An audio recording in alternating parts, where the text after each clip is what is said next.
তো এই এই সমস্ত কাজ করতে দিচ্ছে কেন ইন্ডিয়ান সরকার? কেন তাকে কথা বলতে দিচ্ছে? আমি যদি মনে করি যে তার প্রাণ বাঁচানোর জন্য তাকে আশ্রয় দিয়েছে, তাকে এই কাজগুলো কেন করতে দিচ্ছে? মানে হাসিনা কি ইন্ডিয়ার মাটিতে বসে বাংলাদেশে পলিটিক্স করবে? এটা কি ইন্ডিয়া চায়?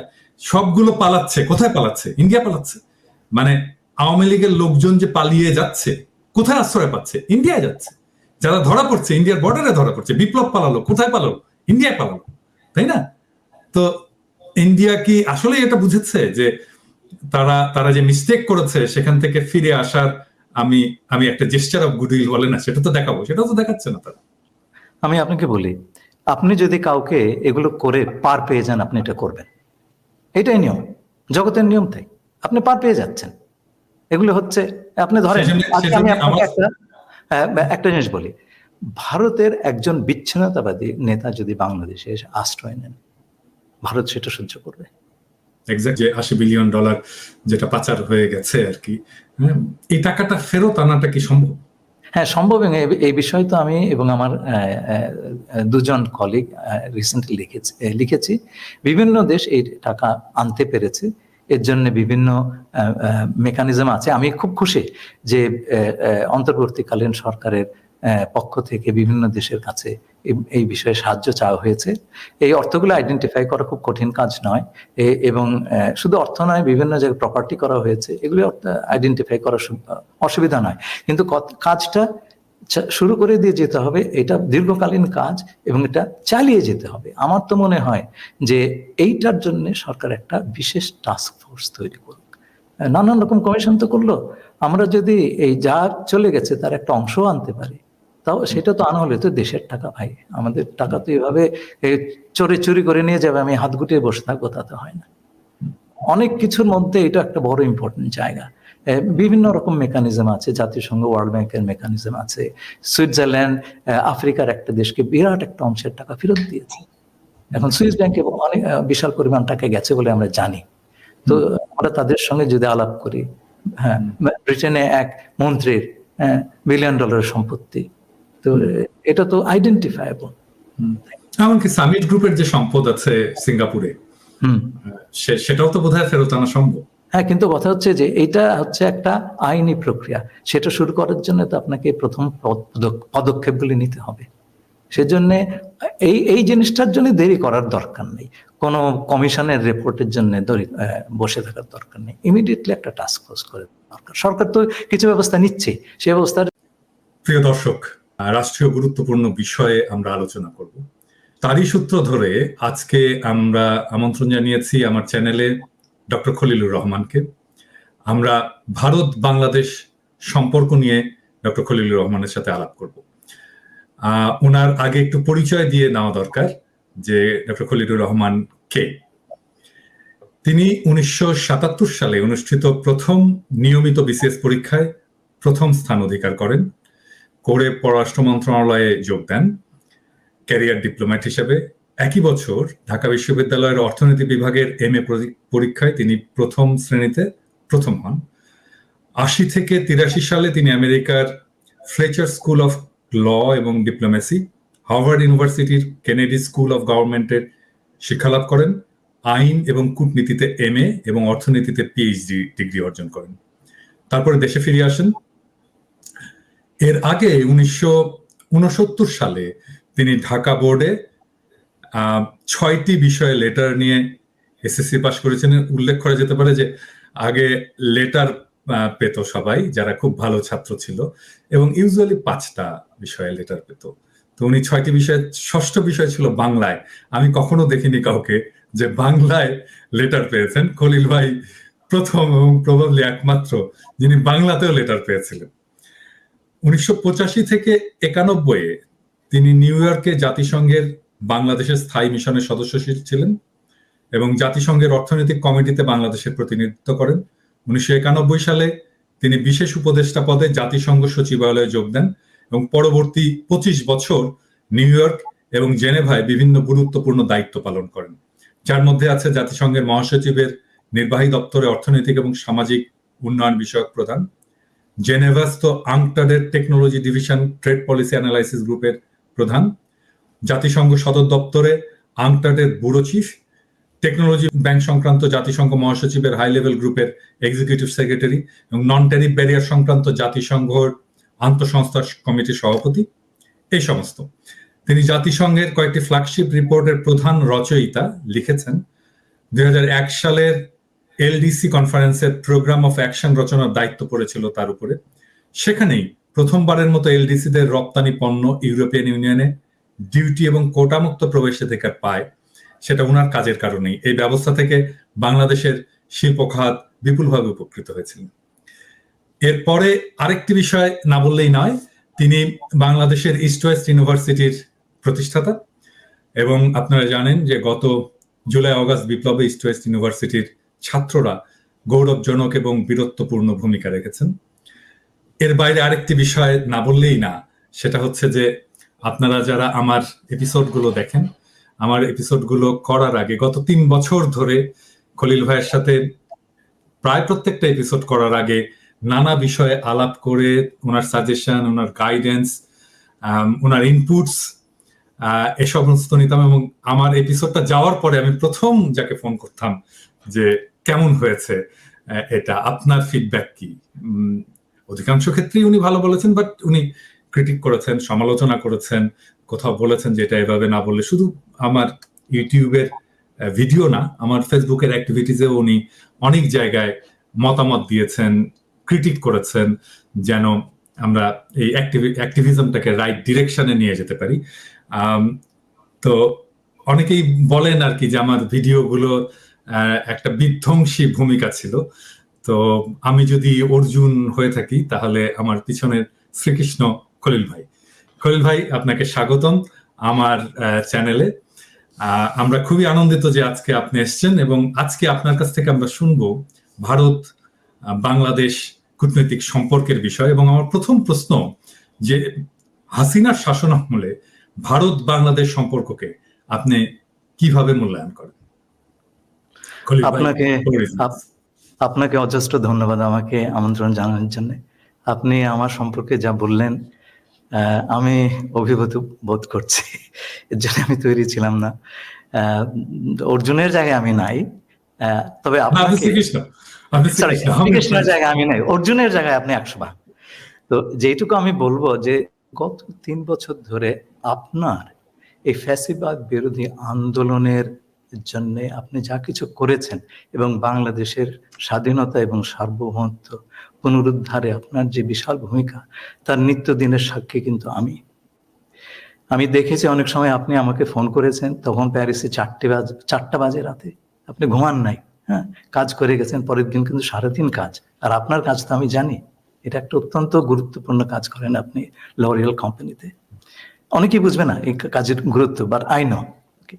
আপনি আরেকটা কাজ করেছেন, সেটা হচ্ছে রাজনীতি থেকে শুরু করে কূটনীতি, অর্থনীতি ইত্যাদির জটিল বিষয় আপনি খুব প্রাঞ্জল ভাষায় ব্যাখ্যা করেছেন। সুনাগরিক হতে হলে, উত্তম নাগরিক হতে হলে, সচেতন নাগরিক হতে হলে এই জিনিসগুলো জানা, বোঝা, এগুলো আমাদের জন্য খুব প্রয়োজন। আপনি সেই হিসাবে একজন শিক্ষকের ভূমিকাও পালন করেছেন। তা এই আন্দোলনে, আপনার এই দীর্ঘ আন্দোলনে, যার সমাপ্তি ঘটেছে ছাত্র জনতার বৈপ্লবিক অভ্যুত্থানে, আপনার যে অদ্বিতীয় অবদান, অনবদ্য অবদান, সেটা ইতিহাসে স্বর্ণাক্ষরেই লেখা থাকবে। আপনার প্রশ্ন উত্তর দেওয়ার আগে এই আন্দোলনে যারা শহীদ হয়ে, বিনম্র শ্রদ্ধা, যারা নির্যাতিত এবং আহত হয়েছেন তাদের প্রতি জানাচ্ছে সহমর্মিতা, এবং সকল বিজয়ী বীরদেরকে জানাচ্ছি মোবারকবাদ। এর ভেতরে আমার ইউনিভার্সিটি, ওয়েস্ট ইউনিভার্সিটি, যার আমি একজন অন্যতম প্রতিষ্ঠাতা, তার ছাত্ররাও আছেন। আমি এর জন্য খুব গর্বিত বোধ করি। আপনার প্রশ্নে আসি। শেখ হাসিনার 15 বছর শাসনকালে বাংলাদেশের সাথে ভারতের যে সম্পর্কটা ছিল, সেটা কিন্তু স্বাভাবিক, সাধারণ অর্থে দুটো স্বাধীন দেশের ভেতরে দেওয়া নেওয়ার যে কূটনৈতিক সম্পর্ক, এটা সেরকম ছিল না। এটা ছিল শেখ হাসিনার সাথে ভারতের একটা বিশেষ বন্দোবস্ত। মোটা দাগে এইটাই ছিল এই সম্পর্কের প্রকৃতি। এবং এই সম্পর্কের টার্মস অফ এনগেজমেন্ট ছিল ভারত শেখ হাসিনার ক্ষমতায় থাকা নিশ্চিত করা সকল রকম চেষ্টা করবে, এবং শেখ হাসিনা তার বিনিময়ে ভারতের বিভিন্ন স্বার্থ দেখবেন, বিশেষ করে নিরাপত্তা স্বার্থ। শেখ হাসিনার একটা কথাতেই কিন্তু এই সম্পর্কের নির্যাসটা ফুটে উঠেছে। তিনি বলেছিলেন যে আমি ভারতকে যা দিয়েছি তা চিরকাল মনে রাখবে। তিনি কিন্তু বলেননি যে আমি ভারত থেকে যা এনেছি বাংলাদেশের মানুষ চিরদিন সেটা স্মরণে রাখবে। তিনি বলেননি যে আমি বাংলাদেশের সকল নদীর জন্য পানির ন্যায্য হিস্সা আদায় করে আনতে পেরেছি। তিনি বলেননি আমি সীমান্তে ফেলানি থেকে শুরু করে বাকি যারাই নিহত হয়েছেন সেই হত্যাকাণ্ডগুলো বন্ধ করে দিয়েছি। তিনি বলতে পারেননি আমি ভারতের বাজার খুলে দিয়েছি, যাতে করে খুলে দেওয়ার বন্দোবস্ত করেছি যাতে করে বাংলাদেশের পণ্য অবাধে ভারতে প্রবেশ করতে পারে। তিনি এগুলোর কিছুই বলতে পারেননি। তার কারণ হচ্ছে ওই যে বললাম টার্মস অফ এনগেজমেন্ট, তাতে এগুলো ছিল না যা দেবার। এবং সেই হিসাবে আমি বলবো যে শেখ হাসিনা এবং তার অনুসারীরা ভারতের স্বার্থের প্রতি অনুগত ছিলেন প্রধানত, এবং বাংলাদেশের স্বার্থ কার্যত তাদের কাছে গৌণ বলেই প্রতীয়মান হয়েছে। অন্তত এই সম্পর্কের ফলাফল থেকে আমরা সেই ধারণাই করতে পারি। এই সম্পর্কের সূচনা কংগ্রেসের আমলে। আমাদের মনে আছে 2014 সালের নির্বাচনের আগে 2013 সালের ডিসেম্বরে সম্ভবত ভারতের পররাষ্ট্র সচিব সুজাতা সিং ঢাকায় উড়ে এসেছিলেন। মিস্টার এরশাদকে ঘাড় ধরে নির্বাচনে আসবার ব্যবস্থা তিনি করেছিলেন। আমরা দেখেছি সেটা।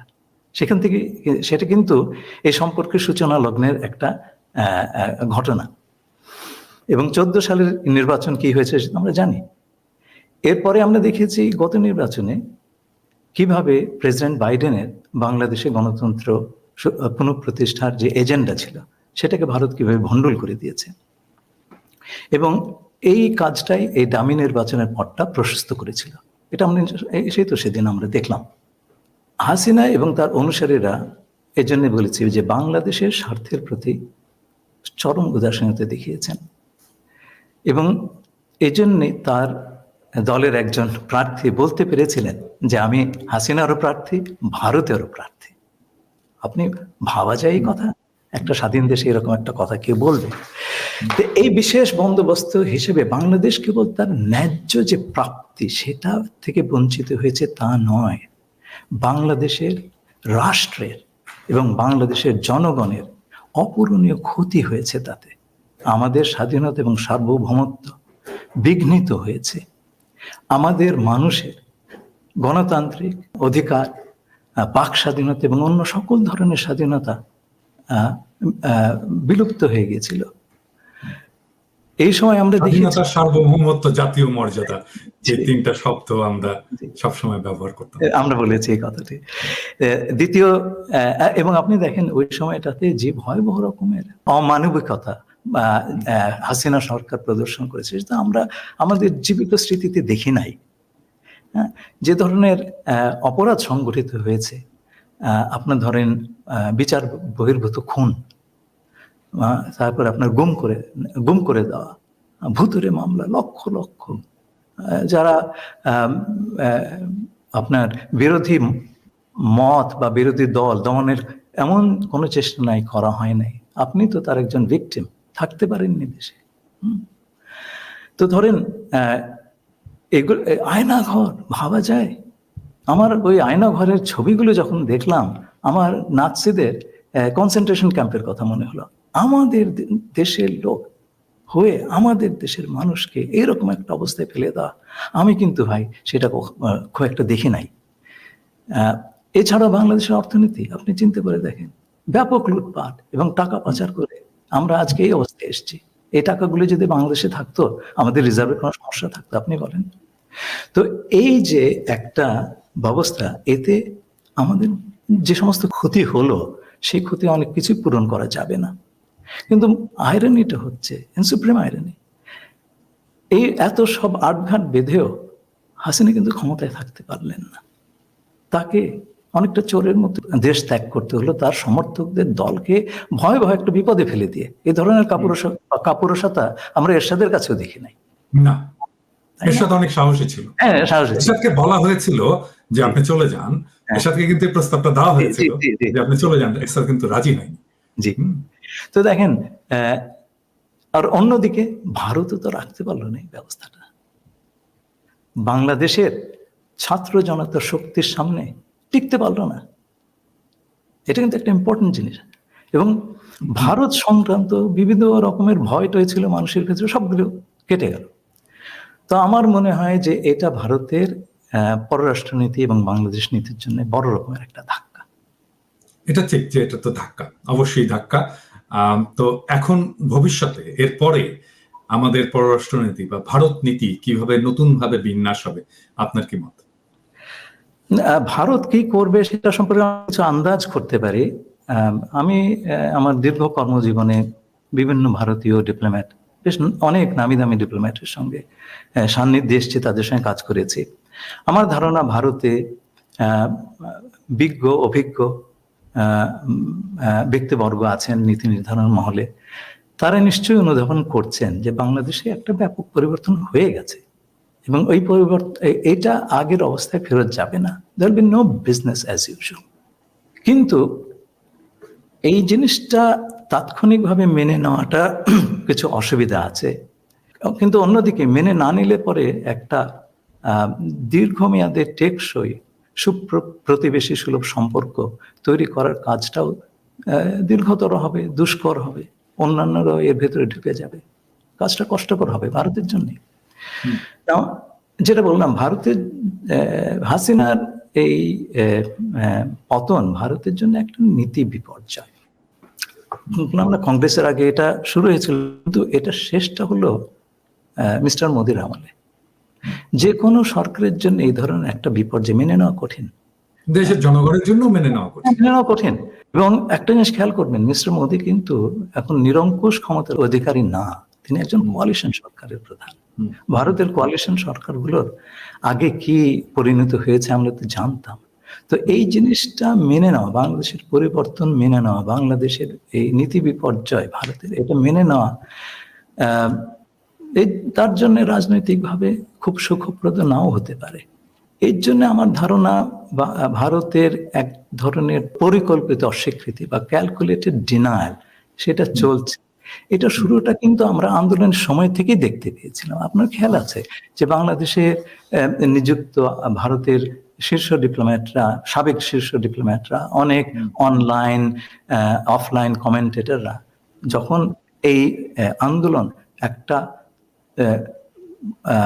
অপ্রতিরোধ বা চরিত্র ধারণ করল, তখন তারা সবাই সমস্যারে বলে উঠলেন এইটা সব মৌলবাদীদের কাজ, বাংলাদেশ জঙ্গিদের হাতে পড়ে যাচ্ছে এবং এটা আফগানিস্তান হবে ইত্যাদি ইত্যাদি। এগুলো হচ্ছে ক্যালকুলেটেড ডিনায়াল।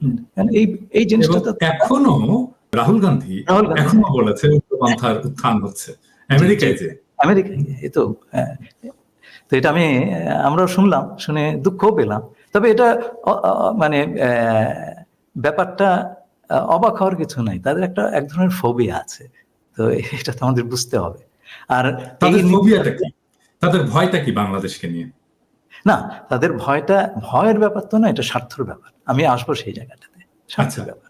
তারা যেভাবে সাজিয়েছিল, যে যত্নে সাজিয়েছিল একটা জিনিস, এবং তার স্বার্থের জন্য, বিশেষ করে নিরাপত্তার স্বার্থ, উত্তর পূর্বাঞ্চলের নিরাপত্তার স্বার্থ, সেইটা হাসিল করার জন্য যেই জিনিসটা সাজিয়েছিল তাসের ঘরের মতো ভেঙে গেল, সাস্টেইন করতে পারলো না, এটা ধরে রাখতে পারলো। এই যে জিনিসটা, যে এটা যে সাস্টেইনেবল না, এটা যে কোনো আক্কেল জ্ঞান সম্পন্ন মানুষই তো এটা বুঝবে। এরা কেন বুঝলো না? তাহলে এত পড়াশোনা, এত ডিপ্লোমেসি, এত কিছু শিখে লাভ হলো কি? জি ভাই, নিজের বাহাদুর আমি জারি করছি না। আপনার খেয়াল আছে 3টা বছর ধরে আমি এই এক কথাই বলেছি। হ্যাঁ, আপনি আমাকে জানতে চেয়েছেন প্রথমে, ভাই এটা টিকবে? আমি বললাম না, এটা তো টিকার জিনিস না। আমি এরকম দেখি নাই তো, এগুলো হয় না। একটা স্বাধীন রাষ্ট্রকে আপনি এভাবে ট্রিট করতে পারেন? আমার এখনো আপনার সেই টোনটা আমার কানে বাজে, ভাই এটা টিকবে না, আপনি এইভাবে বলতে, নাকি এটা টিকবে না, ঠিক এইভাবে বলতে, এটা টিকার না। তারপরে দেখেন, কিন্তু কিন্তু এটা কেন তারা বুঝতে পারলো না? এটা হচ্ছে মানে ধরেন আমরা তো তাদেরকে নানা ধরনের মানে একটা দেশের মানুষ তীব্রভাবে ভারত বিরোধী হয়ে উঠছে এবং এই রেজিমটা এত অজনপ্রিয়, এটা যে কোনো মুহূর্তে এটা কোলাপস করবে, এরকম একটা অবস্থাও তারা বুঝতে পারলো না। এর মধ্যে আমরা ভারতীয় পণ্য বয়কটের আন্দোলন করলাম, যেটা বিপুলভাবে জনপ্রিয় হয়ে গেল, তারপরেও তারা কেন বুঝতে পারলো না? আপনাকে বলি, একে তো হচ্ছে অজনপ্রিয়তা, এই ব্যাপারটা আছে। আপনার মানুষের গণতন্ত্রের অধিকারটা আপনি কেড়ে নেবেন, মানুষ বসে বসে আঙুল চুষবে, অত্যাচারিত হবে, কিছুই বলবে না, এটা তো মানা যায় না। একটা জিনিস মনে রাখতে হবে, বাংলাদেশ কিন্তু এই উপমহাদেশের একমাত্র দেশ যে যুদ্ধ করে স্বাধীন হয়েছে। কোনো আলোচনার টেবিলে বসে আমাদের স্বাধীনতা অর্জন হয়নি। এবং আপনি দেখবেন প্রতিটি প্রজন্ম একটা বড় আন্দোলনের ভেতর দিয়ে গিয়েছে। আমাদের যখন স্কুলের বয়স, ক্লাস 10-এ পড়ে, ম্যাট্রিক এসএসসি দিব, সেই সময় আইয়ুব বিরোধী আন্দোলন হলো, আমরাও এই ফারহানের মতো রাস্তায় নেমেছি। তো জিনিসটা হচ্ছে, পাকিস্তানেরা আমাকে গুলি করে নাই, কিন্তু আমাদের দেশের বাহিনী ফারহানকে গুলি করেছে। এটি কিন্তু খেয়াল রাখতে, এই পর্যায়ে চলে গেছিল জিনিসটা। 90-তে এরশাদ বিরোধী আন্দোলন, আপনি গেছিলেন। আজকে এত বড় একটা আন্দোলন হলো। এই ধরনের আন্দোলনের, এই ধরনের যুদ্ধ করার, লড়াই করার, লড়াকু মনোভাব, এইটা এই উপমহাদেশে কারো নাই। এর জন্য আপনার যা নাই, আপনি সেটা বুঝবেন কি করে? এক্স্যাক্টলি। এটা আমি আমার এপিসোডেও বলেছি যে মানে রাষ্ট্র বিপ্লব কি, অভ্যুত্থান কি, আন্দোলন কি, এই জিনিসটা ভারতের লোকজন জানে না। মানে height of their what should I say revolutionary zeal হচ্ছে নকশাল মুভমেন্ট। তো আমরা সবাই অ্যাপ্রিসিয়েট করি এবং আমরা এটা অবশ্যই এটাকে, এই স্পিরিটটাকে আমরা সকলেই অ্যাপ্রিসিয়েট করি, বাট স্টিল নকশাল মুভমেন্ট আমাদের যে কোনো একটা ছোটখাটো আন্দোলনের সাথে তুলনীয় না। তো আপনি যে কথা বললেন যে ভারত এই কাজটা করলো কেন, এটা একটা ইতিহাস আছে। এই ইতিহাস আমরা আমাদের কার্যকালের সময় জেনেছি। আমার দুজন মেন্টর ছিলেন ফরেন অফিসে, হুমায়ুন রশিদ চৌধুরী সাহেব, আমি ওনার প্রাইভেট সেক্রেটারি ছিলাম উনি যখন ফরেন মিনিস্টার ছিলেন, এবং ব্যারিস্টার AK-H মোর্শেদ। বাংলাদেশের পররাষ্ট্র মন্ত্রণালয় এর চাইতে বড় পণ্ডিত ব্যক্তি কখনো আসেন নাই। উনি যে এসছেন, আমি অবাক হয়েছি, এই ধরনের অফিসার আমাদের ছিলেন। তো তাদের কাছ থেকে আমি ভারতের ব্যাপারে অনেক কিছুই শুনেছি। আপনাকে একটা জিনিস বলি, 1962 সালে চীন ভারত আক্রমণ করে, এবং সেই আক্রমণের সময় এক পর্যায়ে চীনা সৈন্য আসামে ঢুকে যায়। তো আকাশবাণীতে তখন একজন খবর পড়তেন, বিজেন বোস সম্ভবত নাম, উনি ভেবে বলতেন, আকাশবাণী খবর পড়ছেন বিজেন বোস, আমার সেই কথাটা মনে আছে। উনি বলেছিলেন আসামে আমাদের সৈন্যরা সম্মানজনকভাবে পশ্চাৎ অপসরণ করেছে, মানে ভেগে গিয়েছে। তো ওই সময় পণ্ডিত নেহেরু খুব বিচলিত হয়ে পড়েন। নয়াদিল্লিতে আমেরিকান অ্যাম্বাসেডর ছিলেন বিখ্যাত অর্থনীতিবিদ, হার্ভার্ডের প্রফেসর জন কেনেথ গলব্রেথ, আমরা ওনার বই পড়েছি। তিনি ছিলেন প্রেসিডেন্ট জন এফ কেনেডির ব্যক্তিগত বন্ধু। তো তার মাধ্যমে পণ্ডিত নেহেরু প্রেসিডেন্ট জন এফ কেনেডিকে একটা অনুরোধ করতে বলেন পাকিস্তানের প্রেসিডেন্ট আইয়ুব খানকে, যাতে পূর্ব পাকিস্তানের, তদানীন্তন পূর্ব পাকিস্তানের ভেতর দিয়ে ভারতীয় সৈন্য চলাচলের অনুমতি দেওয়া হোক। তো আইয়ুব খান আরেক কাঠি সরস, উনি বললেন যে আমরা তো আমেরিকার সামরিক জোটে আছি, সিটো সেন্টো, হ্যাঁ, ওনাদেরকে আসতে বলেন, আমরা খুলে দিব। তো পণ্ডিত নেহেরু তো তখন জোট নিরপেক্ষ আন্দোলনের নেতা, আমেরিকার, এখনো তো আমেরিকার সঙ্গে ওনার কোনো জোটে যাননি, যার কারণে আমেরিকা তাদেরকে অ্যালাই মনে করে না, পার্টনার মনে করে, তাই না? ওই যে ঘটনা, পণ্ডিত নেহেরু এরপরে কিন্তু বেশি দিন বাঁচতে পারেননি। অনেকে বলেন ওই ঘটনার একটা প্রভাব তার উপরে পড়েছিল।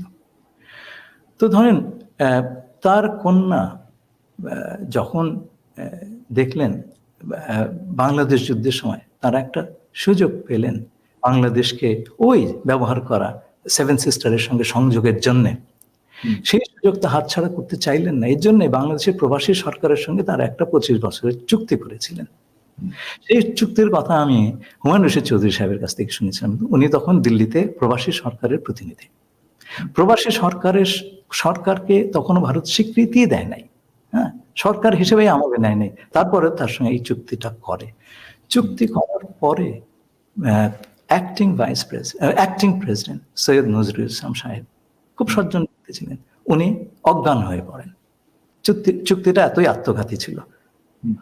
তো পরে শেখ মুজিব এসে তার পরিবর্তন ঘটান। একটা ক্রেডিট আমাদেরকে শেখ মুজিবকে দিতেই হবে, সেটা হচ্ছে বাংলাদেশ থেকে ভারতের সৈন্য দলকে বাড়িতে পাঠিয়ে দেওয়া, এই কাজটি তিনিই করেছিলেন। এবং বাংলাদেশে সেই সময় আর কোনো ব্যক্তিত্ব ছিল না যারা এই দুঃসাধ্য কাজটি পারতেন। এবং বাংলাদেশকে স্বাধীন একটা দেশের ভিত্তিতে প্রতিষ্ঠা করার জন্য এটা একটা অত্যন্ত বড় কাজ ছিল। এই কথাটা কিন্তু আমাদের ভুললে চলবে না। তো যাই হোক, এই যে বাংলাদেশের ভেতর দিয়ে একটা করিডোর পাওয়ার আকাঙ্ক্ষা, এটা কিন্তু ভারতের আজকের নয়, অনেক দিনেরই, সে 62 সাল থেকে। এই কথাটা আমাদের বুঝতে হবে। তো এই যে বাংলাদেশের সঙ্গে যে সিকিউরিটি অ্যারেঞ্জমেন্ট হলো, হাসিনাকে ক্ষমতায় রাখা ইত্যাদি, তো ভারত যে এক ঝুড়িতে সব ডিম রেখে দিল, সেটার ওই আমার মনে হয় অ্যাবাইডিং রিজন হচ্ছে ওই যে আপনার একটা ট্রমা, 62 সালের ট্রমা যায়নি তো। তো এখন এই যে সাজালো জিনিসটা টিকলো না ভাই, টিকলো না, এবং ক্ষতি তো হলো বাংলাদেশের মানুষের সব ধরনের আস্থা বা আপনার বন্ধু ভাবাপন্নতা, ভারত সরকারের জনগণের কথা বলছি না, সেটা তো অনেকটাই নষ্ট হয়েছে। এতে ভারতের ক্ষতি হলো বলে আমি মনে করি। তবে আমার ধারণা যে অন্তর্বর্তীকালীন সরকার যেহেতু দীর্ঘস্থায়ী নয়, ভারত এই মুহূর্তে তার সম্পর্ক যে আমূল পরিবর্তন করবে তা নয়, এটা তারা হোল্ডিং অপারেশন হিসেবে রেখে দিবে, যাতে বাংলাদেশ থেকে ভারতের জন্য কোনো ক্ষতিকর ঘটনা না ঘটে, তার চেষ্টা তারা করবে, এবং করাটাই স্বাভাবিক। এবং যতটুকু সুবিধা শেখ হাসিনা আমলে পেয়েছে তারা, সেগুলো বজায় রাখার জন্য নানান রকম চাপ দেবে, এবং চাপ দেওয়া জন্য তাদের সহায়তাকারীর তো অভাব নেই। 15 বছর ধরে এই দেশে করেছে। এটা কত কিছু আছে, আমি কারো নাম বলবো না, কিন্তু সেটা আপনার অবজারভেশন, আমি এই বিষয়ে কমেন্ট করতে চাচ্ছি না। কিন্তু আমি যেটা বলবো সেটা হচ্ছে যে একটা পর্যায়ে গিয়ে ভারতের উপলব্ধি হবে যে বাংলাদেশের উপর তাদের যে সবচাইতে বড় নির্ভরতা, সেটা হচ্ছে 7 রাজ্যে 7 সিস্টার্স এর যে নিরাপত্তা এবং স্থিতিশীলতা, সেটার জন্য বাংলাদেশের সহায়তা, এইটা তাদের বাংলাদেশের কাছে তার চাইতে বড় ঠেকা। এই জিনিসটা করা বাংলাদেশকে বাদ দিয়ে খুব দুষ্কর এবং ব্যয় সাপেক্ষ। যদি বাংলাদেশের মাধ্যমে সেটা করিয়ে নিতে পারে, তাহলে তার জন্য সুবিধাজনক। শুনেন, যার স্বার্থ নিয়ে শেষে আসে, আপনি যদি ভারতের জুতোয় আপনার পা দুটো দিয়ে দেখেন, তাহলে এটা আপনার কাছে একটা খুব র্যাশনাল জিনিস মনে হবে, তাই না? তো আমরা তো কেবল শুধু আপনি যদি কিন্তু ঘটনাটা হচ্ছে খলিল ভাই যে নিশ্চয়ই আমি আমার স্বার্থ দেখব, কিন্তু আরেকজনকে পদানত করে, আরেকজনের নাগরিক মানবিক অধিকারকে নিষ্পেষিত করে আমি তো আমার স্বার্থকে ধরে রাখতে পারবো না। এটা খুবই সিম্পল ইকুয়েশন। আমার মনে হয় এই জিনিসটা এখন ভারতের হয়তো বোধগম্য হবে, কারণ অনেক সময় বিশাল আমি জাস্ট বলি যে ভারতের কিভাবে বোধগম্য হবে, মানে হাসিনাকে তারা আশ্রয় দিয়েছে, এবং হাসিনাকে আশ্রয় দেওয়ার পরে প্রফেসর ইউনূস নিজে বলেছে যে হাসিনা যদি চুপ থাকে, হ্যাঁ, চুপ থাকা উচিত। এটা তো প্রফেসর ইউনূসের পরিষ্কার বার্তা যে হাসিনার চুপ থাকা উচিত। তো এই সমস্ত কাজ করতে দিচ্ছে কেন ইন্ডিয়ান সরকার? কেন তাকে কথা বলতে দিচ্ছে? আমি যদি মনে করি যে তার প্রাণ বাঁচানোর জন্য তাকে আশ্রয় দিয়েছে, তাকে এই কাজগুলো কেন করতে দিচ্ছে? মানে হাসিনা কি ইন্ডিয়ার মাটিতে বসে বাংলাদেশে পলিটিক্স করবে? এটা কি ইন্ডিয়া চায়? সবগুলো পালাচ্ছে, কোথায় পালাচ্ছে? ইন্ডিয়া পালাচ্ছে। মানে আওয়ামী লীগের লোকজন যে পালিয়ে যাচ্ছে, কোথায় আশ্রয় পাচ্ছে? ইন্ডিয়ায় যাচ্ছে। যারা ধরা পড়ছে ইন্ডিয়ার বর্ডারে ধরা পড়ছে। বিপ্লব পালালো, কোথায় পালালো? ইন্ডিয়ায় পালালো, তাই না? তো ইন্ডিয়া কি আসলে এটা বুঝেছে যে তারা যে মিস্টেক করেছে সেখান থেকে ফিরে আসার আমি আমি একটা জেস্টার অফ গুডউইল বলে না, সেটা তো দেখাবো, সেটা তো দেখাচ্ছে না তারা। আমি আপনাকে বলি, আপনি যদি কাউকে এগুলো করে পার পেয়ে যান, আপনি এটা করবেন, এটাই নিয়ম, জগতের নিয়ম। তাই আপনি পার পেয়ে যাচ্ছেন, এগুলো হচ্ছে। আপনি ধরেন, আজকে আমি আপনাকে একটা জিনিস বলি, ভারতের একজন বিচ্ছিন্নতাবাদী নেতা যদি বাংলাদেশে এসে আশ্রয় নেন, ভারত সেটা সহ্য করবে? এক্স্যাক্টলি। আচ্ছা, প্রত্যর্পণ করবে, আমরাও দিয়ে দিব, ঠিক আছে, আমার সঙ্গে চুক্তি আছে। তাই চুক্তি যদি থাকে তাহলে দুদিকেই তো মানতে হবে। হ্যাঁ, একতরফা তো আপনি মানতে পারেন না। কিন্তু আমরা কি সে কথা বলেছি? আমরা যদি প্রত্যাপন করার কথা বলিনি, প্রত্যাপন করার কথা বলিনি। আমরা যদি এই কথাগুলি না বলি যে আমার অপরাধী, এখন তো তার বিরুদ্ধে মামলা হচ্ছে, তো এখন আমাদের দেশের অপরাধীরা আপনার দেশে একটা অভয়ারণ্য পাবে, আর আপনি চাইবেন এইখানে আপনার অপরাধীরা আমরা টুপ করে ধরে ফেলি এলেই। এটা তো হয় না। কিন্তু আমরা কি কথা বলছি? না, এখন তো আবার একটা প্রশ্ন আসতে পারে, মানে ধরেন হাসিনার লোকরা বলতে পারে, আপনি তো প্যারিসে বসে পলিটিক্স করলেন, বাংলাদেশের বিপ্লব করলেন, আপনি কিভাবে করলেন? আমি তো পলিটিক্যাল রিফিউজি। সে তো পলিটিক্যাল রিফিউজি না, সে তো অ্যাসাইলামও পায়নি। জি, সে কোন স্ট্যাটাসে আছে? তার স্ট্যাটাস কি? তার তো ডিপ্লোম্যাটিক পাসপোর্টও নাই, সে তো ভিসাও পায়নি, তাই না? না, আমি আপনাকে বলি যে না, এটা আপনার আইন, নীতি, নিয়ম সেগুলোর কথা হচ্ছে না। আমি পারলে আমি করবো, আপনি না পারলে, আপনি পারলে আপনি করেন। আপনি বলেন কালকে ফেরত দিতে হবে, এই যে ফোন কল পেয়েছি, আপনি ফেরত দেন, আপনি দাবিটা করেন। সেই দাবিটা যদি না করে, তাহলে ওরা যদি চালিয়ে যায়, আপনি কি করবেন? আপনি নীরবতা হচ্ছে সম্মতির লক্ষণ, আপনি নীরব আছেন, তার মানে আপনি মেনে নিচ্ছেন। এই যে মেনে নেওয়ার একটা কালচার তৈরি হয়েছে আমাদের দেশে দীর্ঘদিন ধরে, এই কালচারটা যদি মানে চলতে থাকে, তাহলে তো আবার এদের পুনর্বাসিত হওয়া তো কেবল সময়ের ব্যাপার মাত্র। সেটা তো আমাদের বুঝতে হবে। তো সেই কথাটা কি আমরা বলছি? আমরা কি বলছি যে ঠিক আছে, তোমার সঙ্গে আমি ডিল করব সার্বভৌমত্ব সমতা ভিত্তিতে। আমি জানি তোমার চাইতে আমার শক্তি কম, তোমার চাইতে, কিন্তু কেবলমাত্র শক্তির বিচার দিয়ে দুটো দেশের সম্পর্ক হয় না। তুমি আমার সঙ্গে চুক্তি করেছো, বন্দি প্রত্যর্পণের চুক্তি, আমি এই চুক্তি মানবো। তোমার দেশের মন্দ লোক আমার দেশে এলে আমি ফেরত দিব, কিন্তু আমি চাই যে তুমিও এই চুক্তি একইভাবে মান্য করো। এই কথাটা তো আমাদের বলতে হবে। আমি যদি একটা জিনিস দাবি না করি, আমি যদি চুক্তির আমার দিকটার কার্যকারিতা দাবি না করি, আমাকে কে দেবে ভাই? এটা তো দুনিয়ার নিয়ম। তো আপনি যেমন একটা ভাড়া বাসায় আছেন, ভাড়া দিচ্ছেন না, আর বাড়িওয়ালাও কিছু বলছে না, আপনি কি করবেন? ভাড়া দিবেন না, তাই না? না, এখন ধরেন আমরা এখন এই যে ভারতের সাথে আমাদের সম্পর্ক, আমরা সেটাকে কিভাবে পুনর্বিন্যাস করি?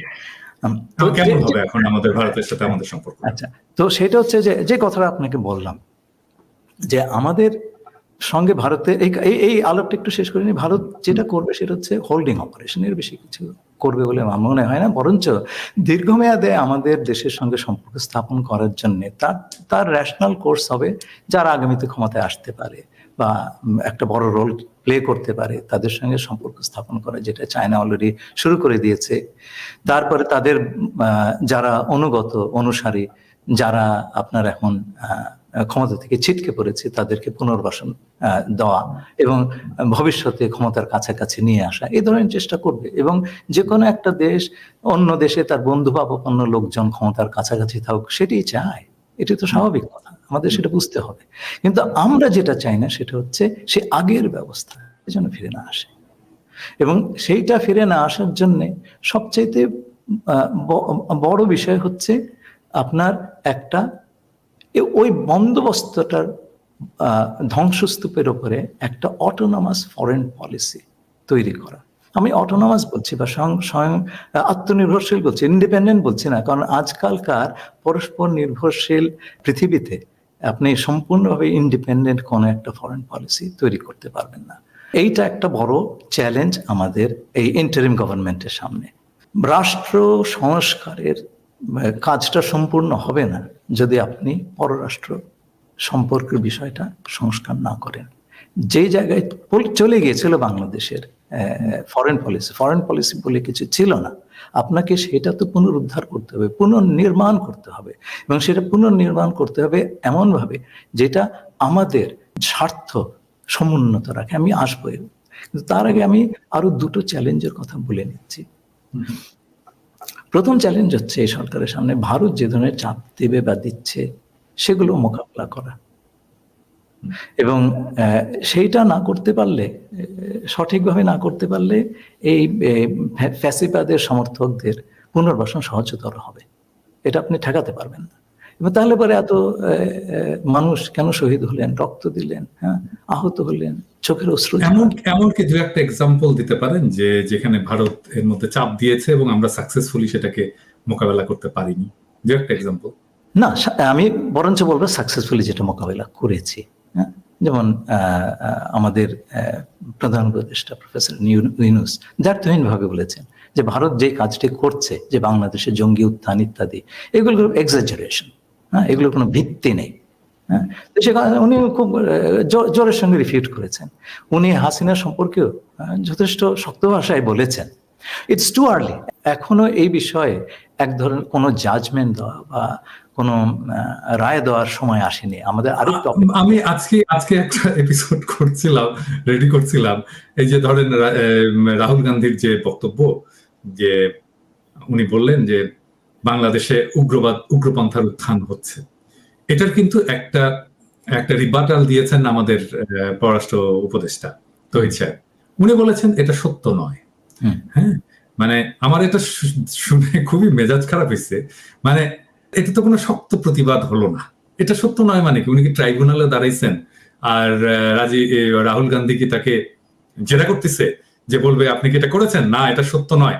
এরকম করে কথা বলে, এরকম করে কথা বললে তো কোনোদিনই ভারতের সামনে শক্ত হয়ে শির দ্বারা উঁচু করে দাঁড়াতে পারবে না। মানে আমি যেটা বলি আর কি, আমি তো মেঠো ভাষায় কথা বলি, আপনি তো জানেন আর কি। আমি বলি যে ইন্ডিয়ার সাথে কুত্তার মতো ব্যবহার করতে হবে, খেউ খেউ করে কথা বলতে হবে। এটা না বললে ওরা ঠিক হবে না। সবসময় খেউ খেউ করে, হ্যাঁ, উগ্রভাবে, হ্যাঁ, এই কথাটা যদি না বলতে পারে, ওরকম ভদ্র মানুষ, এরকম পুতু ভাবে কথা বলা মানুষ, ওখানে একজন একদম খুব অ্যাগ্রেসিভ কাউকে লাগবে, একদম ঝাউ করে ধরবে।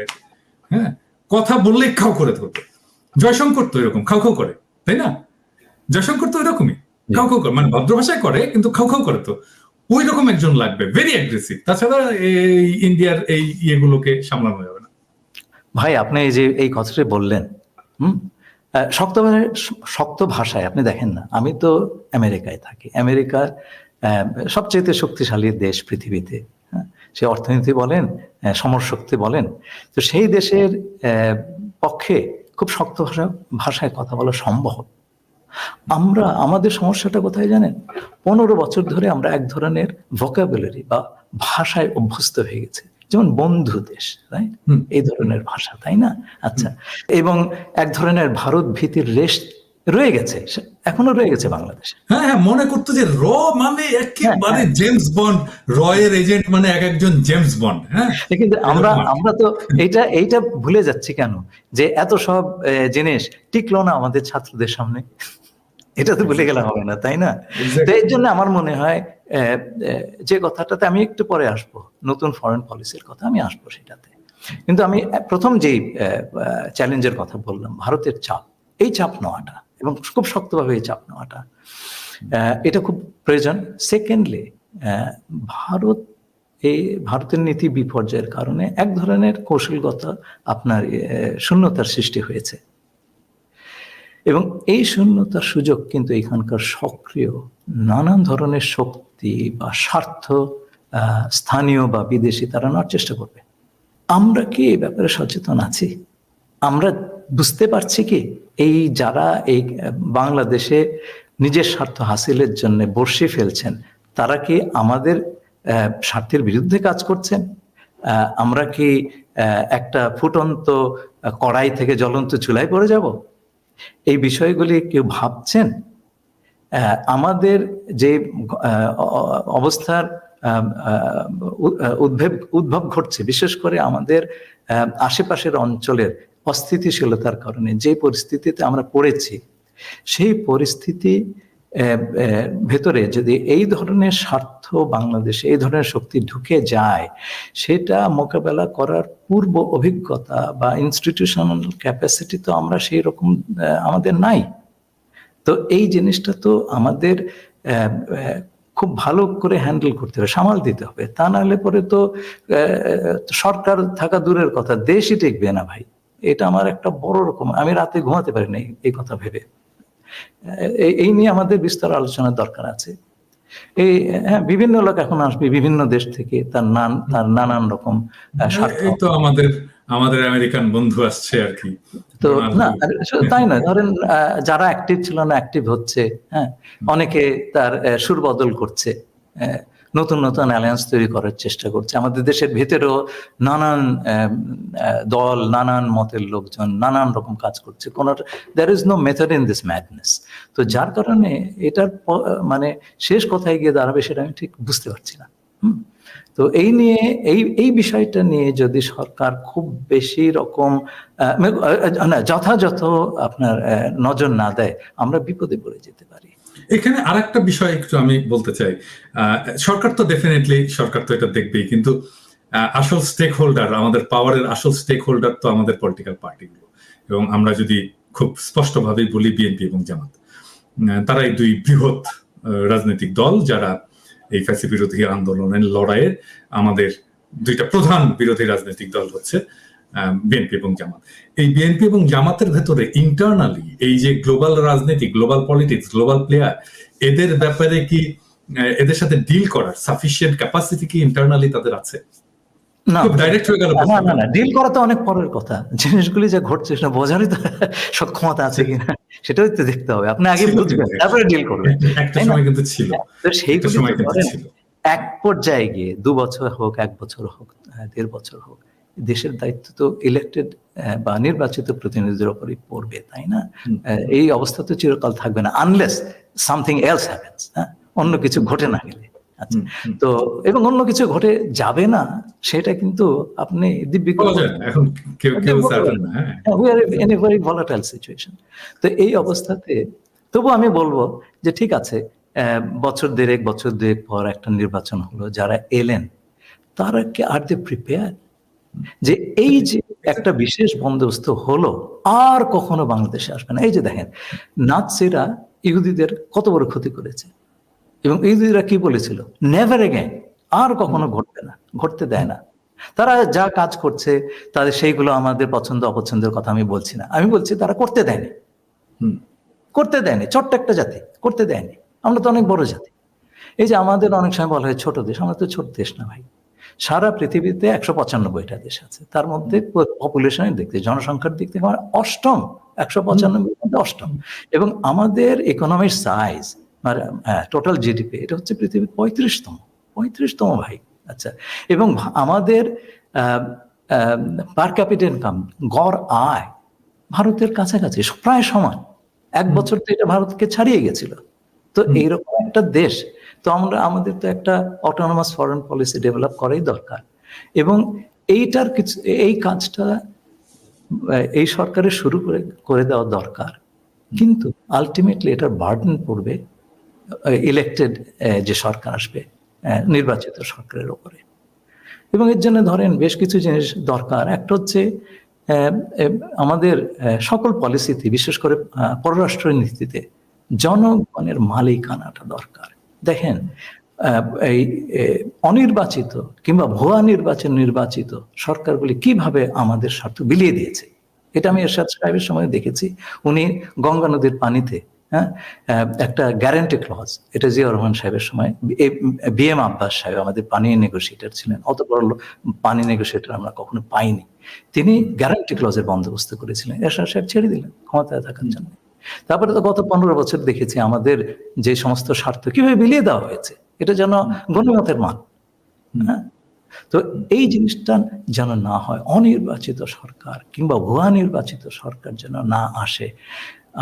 আমার মনে হয়, এবং এর জন্যে তত্ত্বাবধায়ক সরকার ফিরিয়ে আনা দরকার। এবং আমি আরেকটা অবজারভেশন দিব, 2001 সালে যে তত্ত্বাবধায়ক সরকার হয়েছিল তার প্রধানের প্রাইভেট সেক্রেটারি হিসাবে আমি দেশে ফেরত গিয়েছিলাম জাতিসংঘ থেকে। আমি সামনে থেকে দেখেছি যে ওই নির্বাচন কিংবা রাজনৈতিক দলগুলোর বিহেভিয়ার ইত্যাদি। আমাদের দেশে দেখবেন আপনি প্রত্যেকটা 2001 সালে আপনি প্রাইভেট সেক্রেটারি ছিলেন, প্রধান উপদেষ্টা। হ্যাঁ, সেই কারণে আমি একেবারে সামনের রো থেকে দেখেছি কি ঘটে। তো আমাদের ভাগ্য ভালো, আমরা একটা নির্বাচন করে, আমরা বলতে সরকার একটা নির্বাচন করে সসম্মানে স্থান ত্যাগ করতে পেরেছিল। আপনি এক জায়গায় ঢুকলেন, তার চাইতে বড় জিনিস হচ্ছে আপনি সম্মান সহ বেরিয়ে যেতে পারলেন কিনা, সেই কাজটা সম্ভব হয়েছিল। তো ধরেন এই যে প্রত্যেকটা তত্ত্বাবধায়ক সরকারের সময় আপনি দেখবেন আগের সরকারটা ফেল করে গেছে, তারা পাশ করতে পারে নির্বাচন। কারণটা কি জানেন? আমার ধারণা 5 বছর লম্বা সময়, প্রথম 2 বছর তারা যে সমস্ত ওয়াদা করেছিল সেগুলো পালন করার চেষ্টা করে, তারপরে মাঝপথে পথ হারিয়ে ফেলে, নানান রকম দুষ্কর্মে নেমে পড়ে। 5 বছরের বদলে আমেরিকার মতন 4 বছরের নির্বাচন হলে তাহলে পরে দেখবেন আপনি 2 বছর ঠিক মতন কাজ করছে, তারপর তো নির্বাচন এসে যাচ্ছে পরবর্তী 2 বছর, তখন ওই ক্ষমতা হারানোর ভয়টা খুব থাকবে। এবং আমার মনে হয় আমি 4টা-5টা নির্বাচনে এই 4 বছর মেয়াদী সরকার দরকার হবে, যাতে করে মানুষ তার ইচ্ছা মতো সরকার প্রতিষ্ঠা করতে পারে, এবং সরকার যদি দুষ্কর্ম করে তাকে চটজলদি ফেলে দেওয়ার একটা গণতান্ত্রিক ব্যবস্থা তার হাতে থাকে। তো যেটা হচ্ছে জনগণের কর্তৃত্ব নিশ্চিত করা। এই জনগণই কিন্তু এই হাসিনার সঙ্গে ভারতের বন্দোবস্তকে আপনার উৎখাত করেছিল। এই জনগণকে অন্য কেউ পারে নাই ভাই। তো সুতরাং এই জনগণকে বাদ দিয়ে আপনি পররাষ্ট্রনীতি করবেন, টিকবে না, তো আপনি দেশ বিক্রি করবেন। তো সেইটা হচ্ছে 1 নম্বর। 2 নম্বর হচ্ছে এফেক্টিভ ডিটারেন্স, মানে আপনাকে কেউ যদি আক্রমণ করতে আসে তার 5 বার চিন্তা করতে হবে যে আমি অক্ষতভাবে ফেরত যেতে পারবো কিনা। হ্যাঁ, তো এই ডিটারেন্স আমি দীর্ঘকাল কাজের উপলক্ষে সুইজারল্যান্ডে ছিলাম, সেখানে দেখেছি প্রাপ্তবয়স্ক সকলেরই মিলিটারি ট্রেনিং, পুরুষদের জন্য আপনার কম্পালসারি, বাধ্যবাধকতা, মেয়েদের জন্য ঐচ্ছিক বা ভলান্টারি। এইরকম একটা সুইজারল্যান্ড একটা ছোট্ট দেশ, আপনি দেখেন ইউরোপের মাঝখানটা একটা ছোট্ট দেশ, তার সে আপনার যুদ্ধ বা সামরিক প্রিপারেশনে খুব বেশি খরচ না করে এই কাজটা করেছে। প্রত্যেকটা মানুষকে সে এনেবল করেছে, তাকে সামর্থ্য দিয়েছে দেশকে বাঁচানোর, এবং আমাদের দেশকে রক্ষা করার যে স্পৃহা সাধারণ মানুষের, জনগণের, সেটা আমরা দেখলাম ভাই।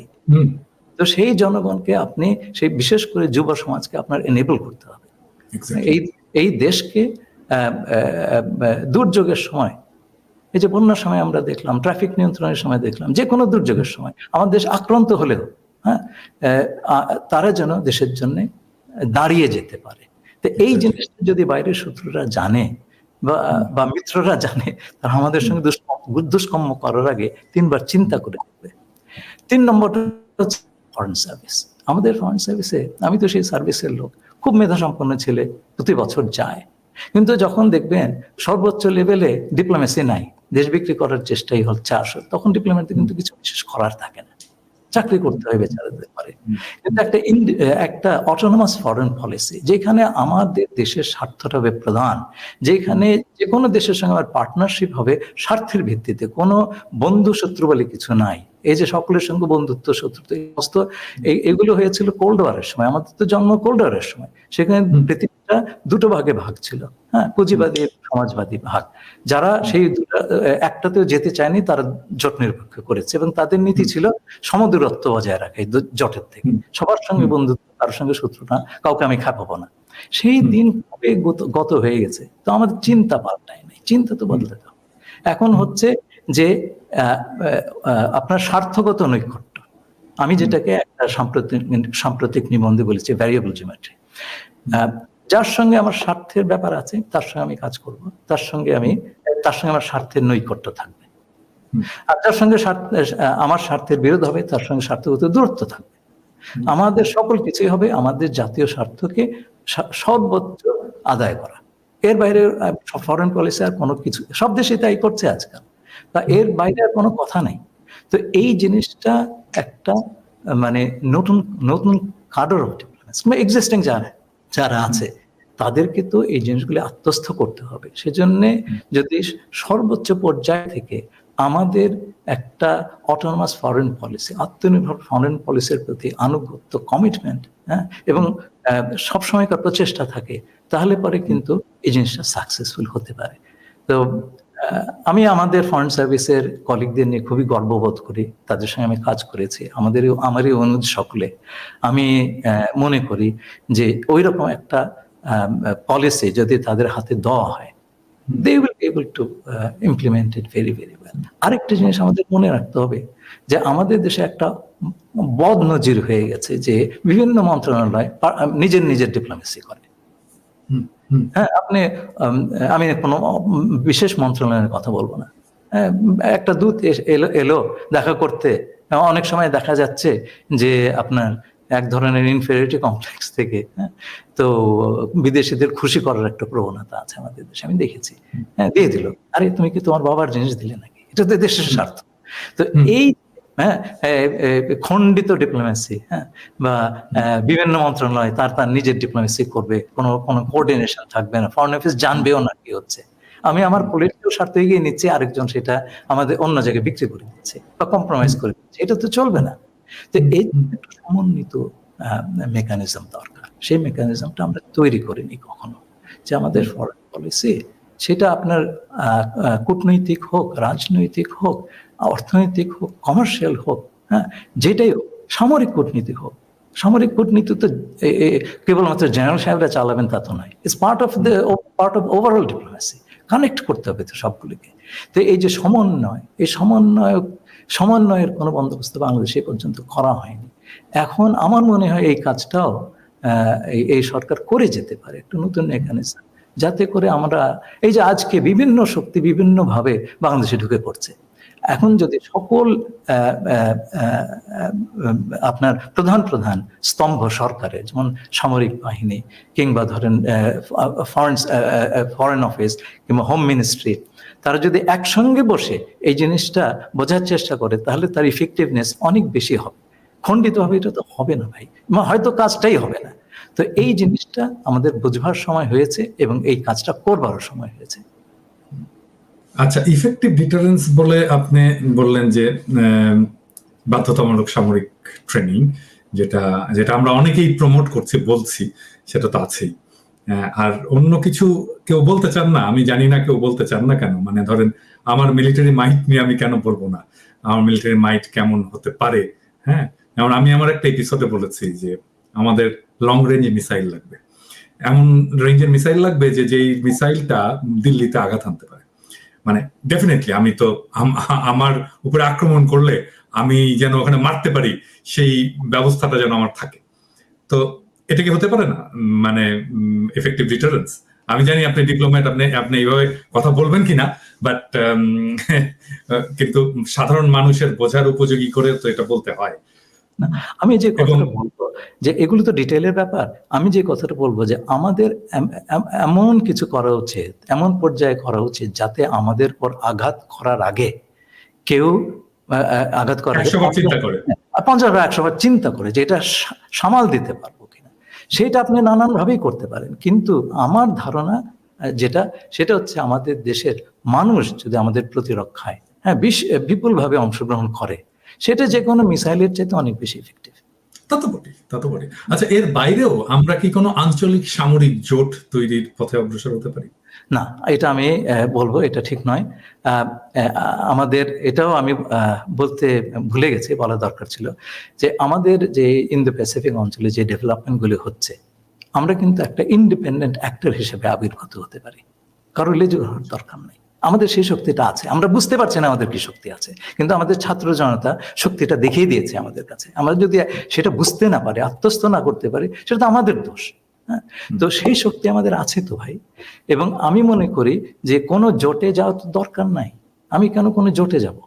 আমি ওই যে এই বিষয়ে আমি একটা নিবন্ধ লিখেছিলাম, সিটোর আপনার জোটে পাকিস্তান ছিল, সেইটা ভয় তো ইন্ডিয়া দেখায়, মানে সে তো তার মিলিটারি মাইটের ভয়টা দেখায়, তাই না?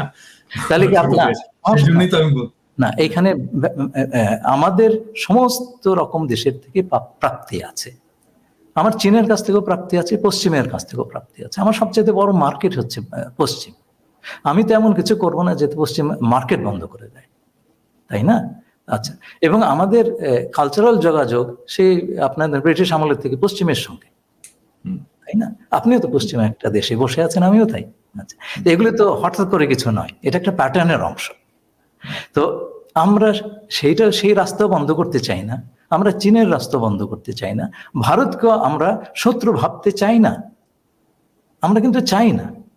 কিন্তু আমাকে সেই পথে ঠেলে দিলে আমাকে তো আত্মরক্ষা করতে হবে, তাই না? তো সুতরাং আত্মরক্ষার বন্দোবস্ত আমরা কারোর সঙ্গে যুদ্ধে যাব না। সেই কারণে আমি মনে করি যে দূরবর্তী কাউকে আঘাত করা ইত্যাদি এগুলোর চাইতে আমার ধারণা মানুষকে যদি বাংলাদেশের যুব সম্প্রদায়কে যদি আমরা এনেবল করে দিই, সমর্থ করে দিই দেশকে ডিফেন্ড করার জন্য, তাহলে পরে এইটার কার্যকারিতা অনেক বেশি হবে। কোনো জোটে যাওয়ার দরকার নাই, জোটরাই আমাদের কাছে আসবে তো। বাংলাদেশের মিলিটারি ট্রেনিংটা কি খুব এক্সপেন্সিভ? মানে এটা আমরা কেন করিনি এতদিন, বা এখনো কেন চিন্তা করছি না? শুনেন, দেশ বাঁচানো বেশি বড় প্রায়োরিটি না মিলিটারি এক্সপেন্ডিচার বড় প্রায়োরিটি? আপনি আজকে আমি আপনাকে বলি, দেশে যে দুর্নীতি হয়েছে সেটা যদি আপনি অর্ধেকটা কমায় দিতে পারেন, আপনি বহু বছর ধরে মানুষকে ট্রেনিং দিতে পারবেন, তাই না? আপনি হিসেব করে দেখেন, যদি ধরেন 100 কোটি টাকা $1 বিলিয়ন পাচার হয়ে গেছে রাফলি, বা $80 বিলিয়ন, তার যদি 1/4, 1/5 যদি আপনি দেয়, 1/10 যদি দেয়, আপনি চিন্তা করে দেখেন কত বছর আপনি ট্রেনিং দিতে পারবেন। খরচের কথা আমি ভাবছি না, সেটা সম্ভব, এবং এই খরচটা বাংলাদেশের জনগণ দেবে। আমরা কি শেষ প্রশ্নে যাব, যে আমরা কিভাবে আমাদের ফরেন পলিসিটাকে সাজাবো আগামীতে? সেই কথাগুলো বললাম। প্রথম কথাই হচ্ছে যে আপনি আরেকটা প্রশ্ন বলেছিলেন যে আপনি আবার ফিরে আসবেন ওই প্রসঙ্গে। হ্যাঁ, না ওইটাই, যে আমাদের ফরেন পলিসি নতুন করে সাজানোর বিষয়টা। তো কিছু কথা আমি বললাম। প্রথম জিনিসটা হচ্ছে আমাদের একটা অটোনমাস ফরেন পলিসি তৈরি করতে হলে আমাদের ফরেন পলিসি কি হওয়া দরকার, হ্যাঁ, সেটা নির্ধারণ করতে হবে। সেটার মাপকাঠি হবে আমাদের স্বার্থ। আমাদের স্বার্থের বাইরে কোনো কথা নাই। স্বার্থের যার সঙ্গে আছে আমি তার সঙ্গে আছি, হ্যাঁ, সেটা স্বার্থগত নৈকট্য যেটা আমি বললাম। যার সঙ্গে স্বার্থ নাই, যে আমার সঙ্গে বৈরী মনোভাব করবে, তার সঙ্গে আলাদা ব্যবস্থা। আচ্ছা, এইটা এক। জনগণের সম্পৃক্ততা এবং মালিকানা, সেটাও আমি বললাম। 3 নম্বর হচ্ছে আমাদের ফরেন সার্ভিসটাকে শক্ত করে সাজানো। এটা অলরেডি খুব ভালো ভালো ছেলে মেয়ে আছে, আমাদের উপাদানটা আছে। তারপরে কোঅর্ডিনেটেড ফরেন পলিসি, এই বিক্ষিপ্তভাবে বিভিন্ন মন্ত্রণালয়ে তার ফরেন পলিসি চালাবে, এটা না করে সবাই মিলে একটা সমন্বিত প্রচেষ্টা, এবং সেটার একটা মেকানিজম তৈরি করা। এই কথাগুলো আমি বলতে চেয়েছিলাম, সেটা আমি অলরেডি বলেছি। আচ্ছা, আর দুইটা জিনিস আপনি যেহেতু বললেন, ওই যে $80 বিলিয়ন যেটা পাচার হয়ে গেছে আর কি, এই টাকাটা ফেরত আনাটা কি সম্ভব? হ্যাঁ, সম্ভব। এই বিষয়ে তো আমি এবং আমার 2জন কলিগ রিসেন্টলি লিখেছি। বিভিন্ন দেশ এই টাকা আনতে পেরেছে, এর জন্য বিভিন্ন মেকানিজম আছে। আমি খুব খুশি যে অন্তর্বর্তীকালীন সরকারের পক্ষ থেকে বিভিন্ন দেশের কাছে এই বিষয়ে সাহায্য চাওয়া হয়েছে। এই অর্থগুলো আইডেন্টিফাই করা খুব কঠিন কাজ নয়, এবং শুধু অর্থ নয়, বিভিন্ন জায়গায় প্রপার্টি করা হয়েছে, এগুলো আইডেন্টিফাই করা অসুবিধা নয়। কিন্তু কাজটা শুরু করে দিয়ে যেতে হবে, এটা দীর্ঘকালীন কাজ, এবং এটা চালিয়ে যেতে হবে। আমার তো মনে হয় যে এইটার জন্য সরকার একটা বিশেষ টাস্ক ফোর্স তৈরি করুক। নানান রকম কমিশন তো করলো, আমরা যদি এই যা চলে গেছে তার একটা অংশ আনতে পারি, তাও সেটা তো আনা হলে তো দেশের টাকা, ভাই, আমাদের টাকা তো এভাবে চুরি করে নিয়ে যাবে, আমি হাত গুটিয়ে বসে থাকবো, তা তো হয় না। অনেক কিছুর মধ্যে এটা একটা বড় ইম্পর্টেন্ট জায়গা। বিভিন্ন রকম মেকানিজম আছে, জাতিসংঘ, ওয়ার্ল্ড ব্যাংকের মেকানিজম আছে। সুইজারল্যান্ড আফ্রিকার একটা দেশকে বিরাট একটা অংশের টাকা ফেরত দিয়েছে। এখন সুইস ব্যাংকে অনেক বিশাল পরিমাণ টাকা গেছে বলে আমরা জানি। তো আমরা তাদের সঙ্গে যদি আলাপ করি, হ্যাঁ, ব্রিটেনে এক মন্ত্রীর $1 বিলিয়ন সম্পত্তি, তো এটা তো আইডেন্টিফায়েবল। এমনকি সামিট গ্রুপের যে সম্পদ আছে সিঙ্গাপুরে, সেটাও তো বোধহয় ফেরত আনা সম্ভব। হ্যাঁ, কিন্তু কথা হচ্ছে যে এটা হচ্ছে একটা আইনি প্রক্রিয়া। সেটা শুরু করার জন্য তো আপনাকে প্রথম পদক্ষেপগুলি নিতে হবে। সেজন্য এই জিনিসটার জন্য দেরি করার দরকার নেই, কোনো কমিশনের রিপোর্টের জন্য বসে থাকার দরকার নেই। ইমিডিয়েটলি একটা টাস্ক ফোর্স করে দরকার। সরকার তো কিছু ব্যবস্থা নিচ্ছে, সেই ব্যবস্থাটা যাতে একটা সমন্বিত ভাবে হয়, এবং এটা যেন দীর্ঘমেয়াদে একটা জীবন পায়। কি এই সরকারের বিরুদ্ধে, আমাকে প্রফেসর ইউনূসের বিরুদ্ধে এরকম? আজকে সকালে আমার এক বন্ধু ফোন করলো, হ্যাঁ, যে ফোন করে বললো যে কি অবস্থা, কোথায় যাচ্ছে। আমি ওকে এক বাক্যে বললাম, ভালো দিকে যাচ্ছে এবং ভালো দিকে যাবে। এটা ভালো দিকে।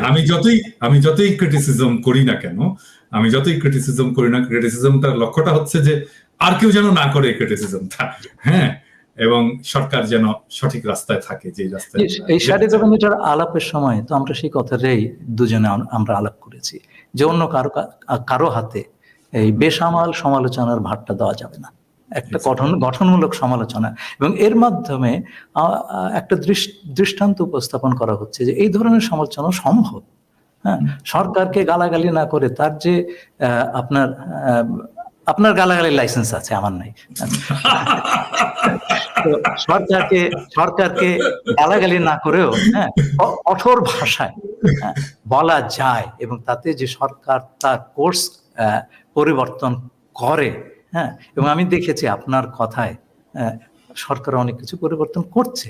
এইটা কিন্তু একটা ভালো সরকারের লক্ষণ, যে ভালো সমালোচনা এসছে, আমরা সেটার রেসপন্স করব না কেন? হ্যাঁ, এই যে খোলাখুলি ভাবে কাজটা করা, এবং সবটাই তো দেশের স্বার্থে। ভাইয়া, উনিও এই বয়সে সারা জীবন তো সততার সঙ্গে কাটিয়েছেন, তাই না? এই বয়সে তো ভালো কাজ করবেন। জি, আমরাও মনে করি যে ওনার নেতৃত্বে আমরা একটা জায়গায় পৌঁছে যেতে পারবো। সবচেয়ে বড় কথা হচ্ছে রাজনৈতিক নেতৃত্ব সেইখান থেকে সেই ভারটা হাতে নিয়ে সেই পথে আমাদেরকে আরো এগিয়ে নিয়ে যেতে পারবে কিনা, এই পরীক্ষাটা কিন্তু আমরা 2 বছর রাজনৈতিক দলগুলিকে, তারা কি করছে? তারা কি ক্ষমতায় যাওয়ার জন্য হামলে পড়ছে? তারা কি এখনই আওয়ামী লীগ বিতাড়িত হয়েছে বলে চাঁদাবাজিতে নেমে পড়লে তার দল কি করছে সেটা বন্ধ করার জন্য? আমরা দেখবো সেটা। দলগুলি রেসপন্সিবল। এটার ব্যাপারে আমি একটু বিনয়ের সাথে রাজনৈতিক দলগুলোকে বলতেই চাই, হ্যাঁ, যে রাজনৈতিক দলের যে ইন্টেলেকচুয়াল ক্যাপাসিটি, এটাতে তো ওনাদের অনেক ইমপ্রুভ করতে হবে। হ্যাঁ, প্রত্যেকটা রাজনৈতিক দল। হ্যাঁ, দেখুন না, 2 বছর লম্বা সময় ওনারা বিভিন্ন স্তর থেকে, আমাদের দেশে মেধাবী লোকের অভাব নেই, তো দেশে বিদেশে সব জায়গাতেই আছেন। আমি একটা বিশ্ববিদ্যালয়ে ট্রাস্টি বোর্ডের মেম্বার, সেটা একজন প্রতিষ্ঠাতা। আমি জানি যে মেধা আছে আমাদের দেশে। এই মেধা না থাকলে এই ছাত্র আন্দোলন করতে পারতো না, ভাই। আচ্ছা, এবং বিদেশে যে কি পরিমাণ মেধা সেটাও আমি জানি। তো এই মেধার যদি তারা মোবিলাইজ করে এবং সে গতানুগতিক রাজনীতিতে না যায়, একটা ব্রেইন ট্রাস্ট তৈরি করে প্রত্যেকটা দল, হ্যাঁ, যে সেই ব্রেইন ট্রাস্ট তাকে বিভিন্ন সেক্টরে কি করতে হবে সেই উপদেশটা দেবে, এবং সরকার দলের কর্তা ব্যক্তিরা সেটা শুনবেন এবং মানুষ দেখবে যে তারা শুনছেন।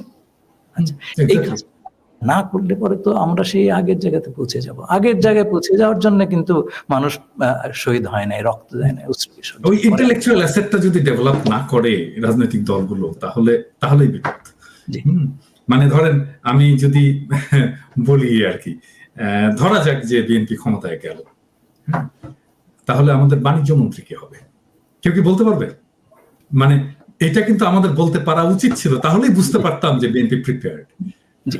না, হয় কি, আমি আপনাকে বলি, আগামী 1 বছরের ভেতরে যদি বিএনপি বা জামাত বা অন্যান্য দল এসে আমাদের এই শ্যাডো ক্যাবিনেটটা নিয়ে নেয়, আমি খুব খুশি হব। আপনারা নেন? অবশ্যই। আমরা কেন এই কাজটা দীর্ঘদিন করবো? এটা তো ঠিক না, তাই না? আপনারা নেন, আপনারা দেশ চালাবেন, আমরা তো যাচ্ছি না, তাই না? আপনারা চালান, আমাদের ক্ষমতার লোভটোভ নাই। আপনারা চালান, আমরা দূর থেকে দেখবো, ভালো কাজ করলে হাত তালি দেবো, খারাপ কাজ করলে সমালোচনা করবো।